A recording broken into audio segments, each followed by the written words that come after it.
Welcome to AP Biology 2.4 Plasma Membrane. This is Dr. Joseph. In this chapter, we are going to study the different components of plasma membranes, the fluid mosaic model, which describes the organization of the plasma membrane, and the functions of the components of plasma membranes that include the proteins, glycoproteins, and glycolipids. We'll also have a conversation on membrane fluidity and a short look at the extracellular matrix. So the plasma membrane is a biological membrane which creates a barrier between the external environment and the interior of the cell. It has several functions, including providing a homeostatic environment where things are in equilibrium for life to happen, and it has this characteristic called selective permeability, which we are going to study later, which allows certain molecules to enter and certain molecules to not enter. So that way, creating a balanced internal environment. The surface of the plasma membrane is also where we find a lot of proteins and glycoproteins and glycolipids, which help with cell-cell recognition and act as signals for cells to identify other cells and interact with other cells, and so on. So there's a variety of functions, and the cell membrane and the organization of the cell membrane is a critical aspect of life to function properly. So here are the key components of plasma membrane. The phospholipids form the main fabric of the membrane. And in addition to phospholipids, you have another kind of lipid called cholesterol. These are ring structures. They also are found distributed in the among the phospholipids in the cell membrane. And in addition to these two lipids, we also have integral proteins and peripheral proteins. These are proteins that are either embedded into the plasma membrane layer, the lipid layer, or they are found on the surface of the plasma membrane. And then we also have carbohydrates attached either to the proteins, which are called as glycoproteins, or they are attached to lipids, which we call as glycolipids. Again, we're going to look at all of this in a little bit more detail very soon. Let's start with phospholipids. As we mentioned, phospholipids are the main fabric of plasma membranes. Phospholipids are made of three components. There is a glycerol molecule. This is the glycerol molecule. Remember earlier we studied that a glycerol molecule can be represented like an E, an uppercase E, and each arm of the E is attached to something. So here we have two of those arms of glycerol attached to fatty acid chains. And just to recap, fatty acid chains are long chains of carbon and hydrogen.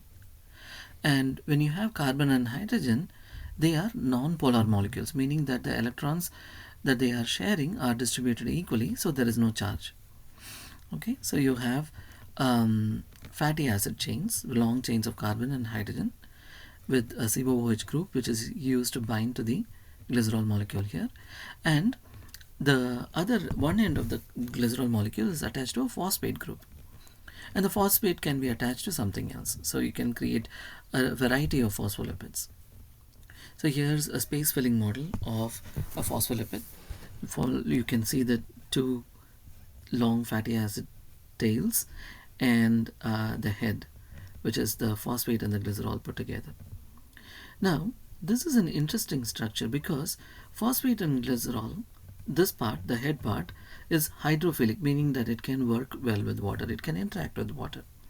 Whereas because these long fatty acid chains are hydrophobic, they are non-polar molecules, and water is a polar molecule, and polar and non-polar do not interact with each other.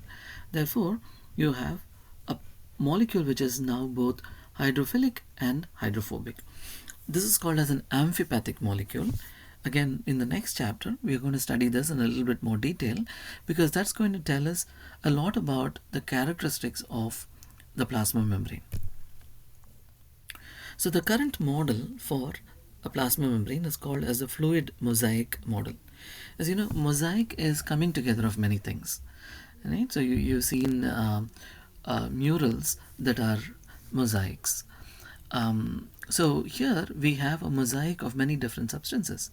We have the phospholipids, we have steroids, cholesterol, we have proteins, we have glycoproteins, and we have glycolipids. So it's all of these different things arranged in a layer. So that's why it's a mosaic. And but the important thing is the characteristic of fluidity. So you can imagine this as um, a bilayer of moving phospholipids. So why do we say bilayer?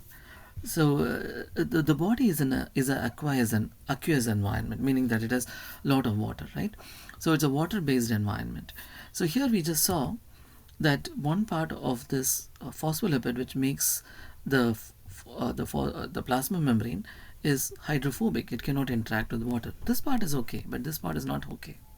So when you place a bunch of phospholipids in water in an aqueous solution, they arrange themselves in a way so that the hydrophobic parts are coming together. So they are protecting each other.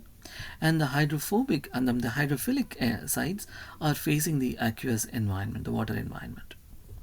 So this forms, so you have one layer of phospholipids and you have another layer of phospholipids. This is the bilayer. So this phospholipid bilayer um, is um, is a fluid structure, meaning that they are, the arrangement. These phospholipids are not set in an exact place. For example, if I take just this one phospholipid right here, okay, and I label it with something, label it with a blue dye, and I look at it in a few minutes, this dye is probably going to be shifted somewhere else. So what that means is it's laterally moving in this plane smoothly. And once in a while you can find that these labeled uh, phospholipids can come to the actually flip-flop and come to the other side as well. So there is a lot of fluidity built into this membrane, and you can see these proteins are actually, some of these proteins are embedded into the into this sea of phospholipids. And sometimes you find other proteins not embedded but actually sitting on top of the plasma membrane, either on the side facing the outside of the cell or the side facing the inside of the cell. There could be proteins that are sitting on top, loosely attached to the membrane. And then you have these carbohydrates attached to these proteins here, and carbohydrates attached to these lipid molecules directly. And in between here, once in a while, you see these steroid molecules. Steroids are, as you saw, the lipids that are ring structures. They are also distributed here. So it's a mosaic of many things, but it also maintains a certain fluidity.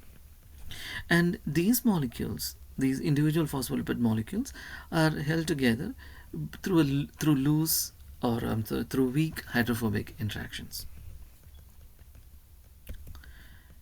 So this fluidity depends upon a bunch of things. One of them is the type of fatty acid that is present that makes up the tail.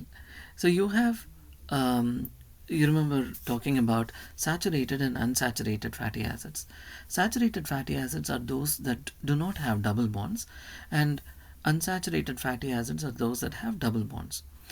Whenever you have a double bond, you can get a kink in the tail. So it is not a straight line, you can get a kink in the tail. So when you don't have these double bonds and you have a whole bunch of saturated fatty acids, you can pack them really tightly because they're all straight chains, right? So you can pack them tightly. That is what you see in butter and animal fats, which is why they are all solids at room temperature. Whereas in plants, for example, you have a lot of unsaturated fatty acids, which means that they cannot be tightly packed to each other because of their physical kinks. So, depending on whether you have saturated or unsaturated fatty acids, the fluidity can be different. Right? So, it can be, if you have more unsaturated fatty acids, it can be fluid. If it has more saturated fatty acids, it can be viscous. The other thing that changes the fluidity is temperature. When you have high temperature, you can always imagine that there is more fluidity, and when you have low temperature, there is less fluidity. This is where the presence or absence of cholesterol can make a difference. So cholesterol can act as a temperature buffer. So remember, cholesterol is a lipid, right? Hydrophobic interacts with hydrophobic, nonpolar interacts with nonpolar, right? So you have a cholesterol molecule can interact very nicely with the tail portion of the phospholipid. So what this means is the presence of the cholesterol molecule between the tails can actually restrict the solidification at cold temperatures. So that is a temperature regulation factor of cholesterol. But at the same time, at moderate temperatures, it can reduce the membrane fluidity, because see, it can be bound here, and bound here by weak hydrophobic interactions, and because of that, these molecules are now preventing the fluidity, the smooth movement of these plasma of these phospholipids. So it has a dual function depending on what temperature it is. Moderate temperatures, it restricts fluidity. At cold temperatures, it prevents freezing or prevents solidification. So now that we have seen the lipids part of the plasma membrane, let's look at the proteins. You can classify the proteins that are present on plasma membranes into two groups: integral proteins and peripheral proteins. Peripheral proteins are those proteins that are loosely attached to the surface of the plasma membranes, and usually they are attached to either they are usually attached to the proteins that are bound into the plasma membrane. Okay, so their bonds are weak bonds, non-covalent bonds, and so if you actually put it in a very high pH condition, the proteins can actually break apart and go away. Okay, so that's one thing. But the other type of membrane are called as the integral proteins. As the name indicates, they are integrated into the plasma membrane, and you can find integral proteins that are either associated with only one of the two layers of the lipid. So remember, it's a bilayer, right? So it can be associated only with one layer, or it can be attached to the lipids that are found inside the in the plasma membrane, or they can span the entire length of the plasma membrane, in which case they are called as transmembrane proteins, because they are cutting across the membrane, right? And there are several important transmembrane proteins.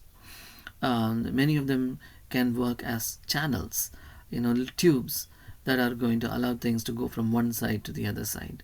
And some of them can act as signaling molecules, taking signals from one side of the cell and then transmitting it to the other side of the cell. So if you just look at the total weight of lipids and proteins, lipids and proteins are about the same amount, just by weight. And the carbohydrates are attached to these proteins here, and they can also be attached to the lipids that make the plasma membrane. So those are a small portion of the membrane mass, the total mass of the membrane. And of the lipids, of the 50% weight, the lipids, cholesterol is 1/5 of all the lipids in animal cells. Plant cells don't have cholesterol though.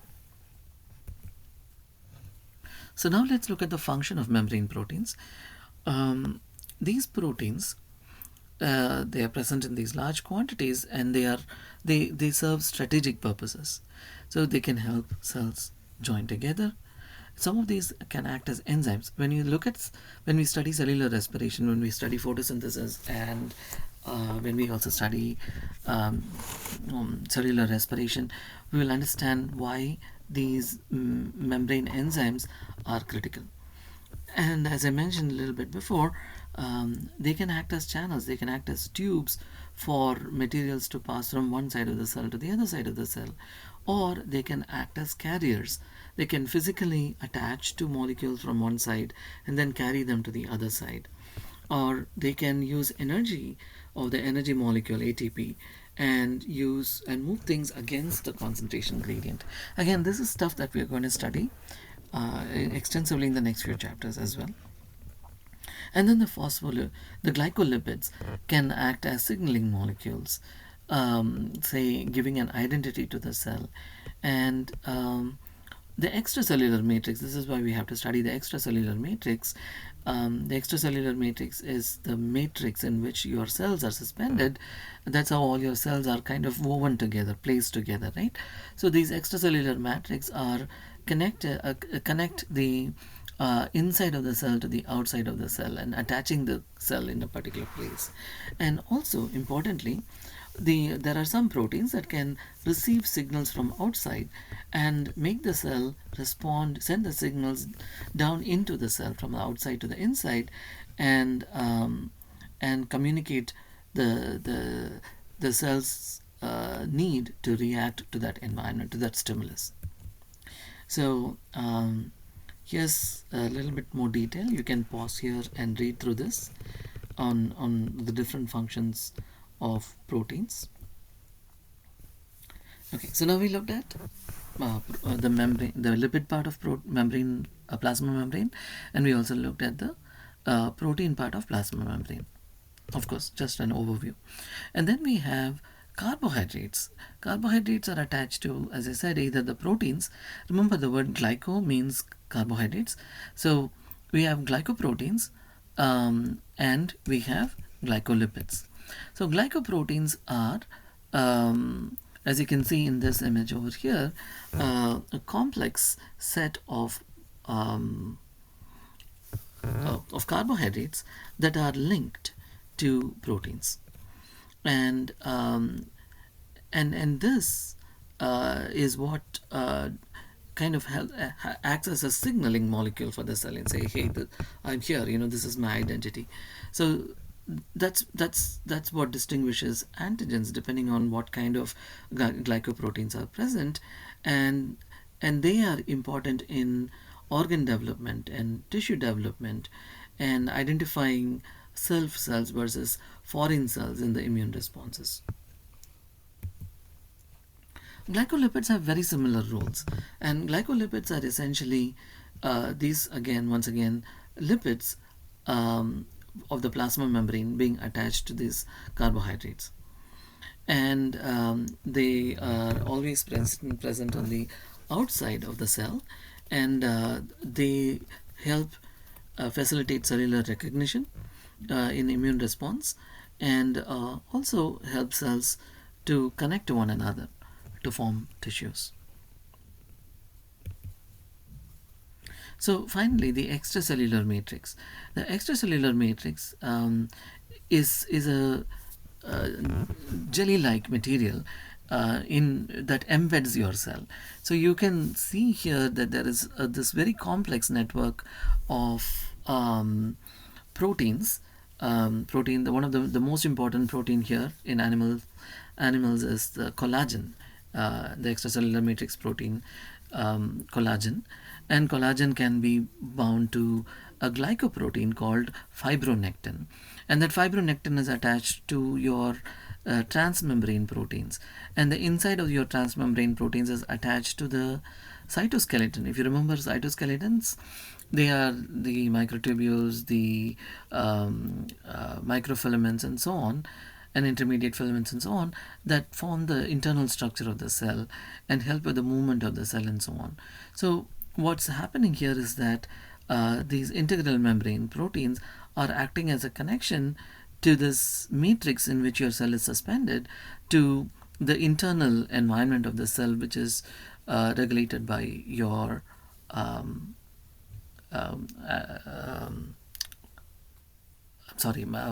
microtubules and other cytoskeletal materials. So that's in a very, very quick nutshell the plasma membrane. So hopefully you are now able to describe the different components of the plasma membrane and the model, as well as the functions of membrane proteins, and also the two major categories of membrane proteins, which are the peripheral proteins and the integral membrane proteins, and also the functions of glycoproteins and glycolipids, and also what defines membrane fluidity. That includes temperature, presence of cholesterol, and also the presence of either saturated or unsaturated fatty acids. And then finally, how the extracellular matrix is connected to the inside of the cell using integral membrane proteins. Thank you.